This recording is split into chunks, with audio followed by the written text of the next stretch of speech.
The General Prologue is the first part of Chaucer's The Canterbury Tales. Synopsis. The frame story of the poem, as set out in the 858 lines of Middle English which make up the General Prologue, is of a religious pilgrimage. The narrator, Geoffrey Chaucer, is in the Tabard Inn in Southwark, where he meets a group of sundry folk, who are all on the way to Canterbury, the site of the shrine of St. Thomas Becket. The setting is April, and the prologue starts by singing the praises of that month whose rains and warm western wind restore life and fertility to the earth and its inhabitants. This abundance of life, the narrator says, prompts people to go on pilgrimages in England. The goal of such pilgrimages is the shrine of Thomas Becket. The narrator falls in with a group of pilgrims, and the largest part of the prologue is taken up by a description of them. Chaucer seeks to describe their condition, their array, and the social degree. To tell you how the condition, soon of hem, so as it seemed me, and which they were, and of what degree, and eke in what array that they were in, and at a night and wol I first begin. The pilgrims include the knight, his son, a squire, the knight's yeoman, a prioress accompanied by a second nun, and the nun's priests, a monk, a friar, a merchant, a clerk, a sergeant of law, a franklin, a haberdasher, a carpenter, a weaver, a dyer, a tapestry weaver, a cook, a shipman, a doctor of physic, a wife of Bath, a parson, his brother a ploughman, a miller, a manciple, a reeve, a summoner, a pardoner, the host, and a portrait of Chaucer himself. At the end of the section, the host proposes the storytelling contest. Each pilgrim will tell 2 stories on the way to Canterbury and 2 on the way back. Whoever tells the best story, with the best sentence and mousse solace, is to be given a free meal.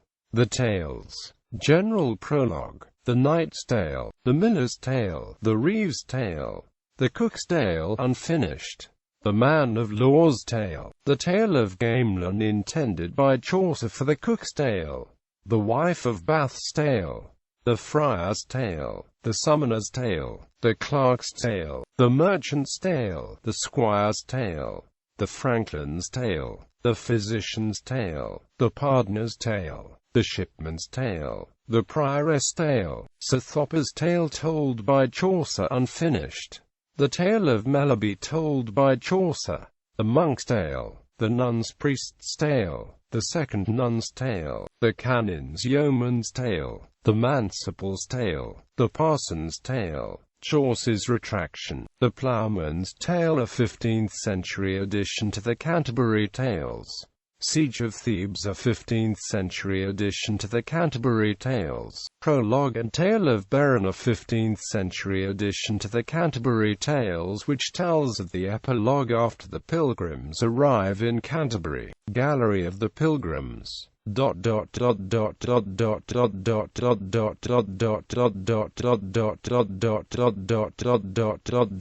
Structure. The General Prologue establishes the frame for the tales as a whole and introduces the characters, storytellers. These are introduced in the order of the rank in accordance with the 3 medieval social estates. These characters, while seemingly realistically described, are also representative of their estates and models with which the others in the same estate can be compared and contrasted. The structure of the General Prologue is also intimately linked with the narrative style of the tales. As the narrative voice has been under critical scrutiny for some time, so too has the identity of the narrator himself. Though fierce debate has taken place on both sides, it should be noted that most contemporary scholars believe that the narrator is meant to be some degree of Chaucer himself. Some scholars, like William W. Lawrence, claim that the narrator is Geoffrey Chaucer in person, while others, like Marchart Chute for instance, contest that the narrator is instead a literary creation like the other pilgrims in the tales.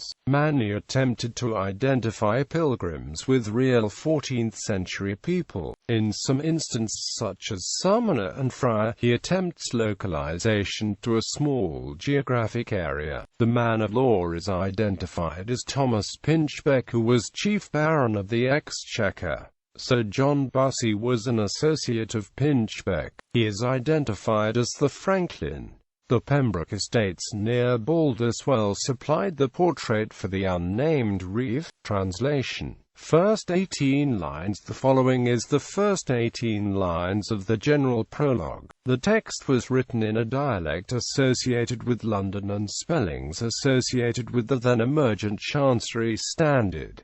In modern prose, when April with its sweet showers has pierced March's drought to the root, bathing every vein in such liquid by whose virtue the flower is engendered, and when Zephyrs with his sweet breath has also enlivened the tender plants in every wooden field, and the young sun is halfway through Aries, and small birds that sleep all night with an open eye make melodies, then people long to go on pilgrimages, and palmers seek far-away shores and distant saints known in sundry lands, and especially they wend the way to Canterbury from every shire of England to seek the holy blessed martyr who helped them when they were ill.